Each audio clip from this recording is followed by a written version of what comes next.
Gas সংকটে বন্ধ হয়ে আছে দেশের দ্বিতীয় বৃহত্তম যমুনা ফার্টিলাইজার লিমিটেড। গত 2 বছর বন্ধ থাকা প্রতিষ্ঠানটি সচল রাখতে গুনতে হয়েছে 360 কোটি টাকা। সার উৎপাদন ব্যাহত হয়েছে 9,60,000 মেট্রিক টন। সব মিলিয়ে সরকারের সর্বনিম্ন ক্ষতির পরিমাণ 2,760 কোটি টাকা। আর এই সবই হয়েছে গ্যাস না পাওয়ার কারণে। সংকট নিরসনে গত 3 বছরের ব্যবধানে 7 গুণ বেশি দাম দিয়ে গ্যাস কিনছে প্রতিষ্ঠানটি, তাতেও সুরাহা হয়নি।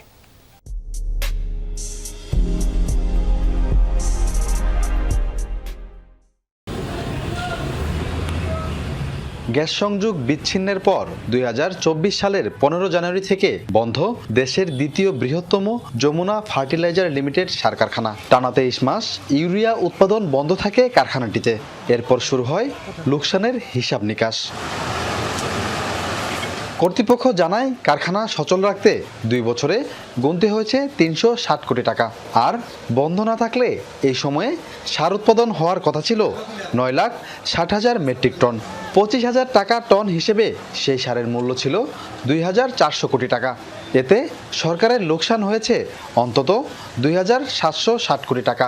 প্রতি অর্থ বছরে আমাদের ফিক্সড কস্ট গড় হারে 180 কোটি টাকা, যা 2 অর্থ বছরে প্রায় 360 কোটি টাকা গিয়ে দাঁড়িয়েছে।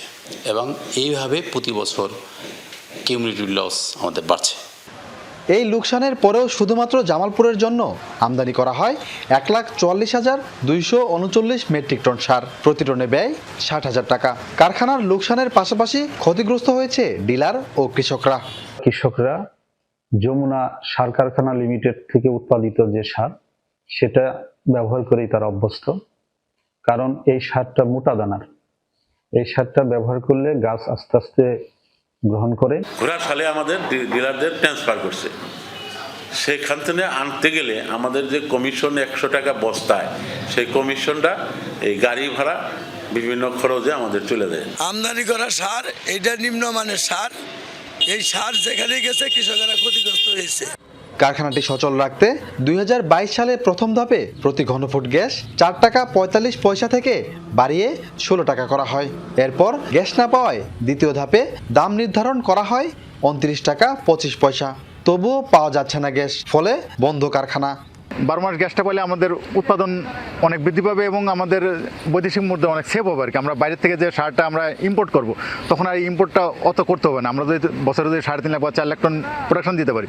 গত 15 ফেব্রুয়ারি গ্যাস সংযোগ না পাওয়ায় আবারও উৎপাদন বন্ধ হয়ে যায় কারখানাটিতে। 1991 সালে কেপিআই 1 মান সম্পন্ন কারখানাটির দৈনিক উৎপাদন হতো 1300 থেকে 1400 মেট্রিক টন।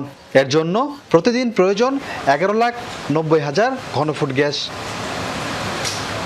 সাগর ফরাজি, যমুনা নিউজ, জামালপুর।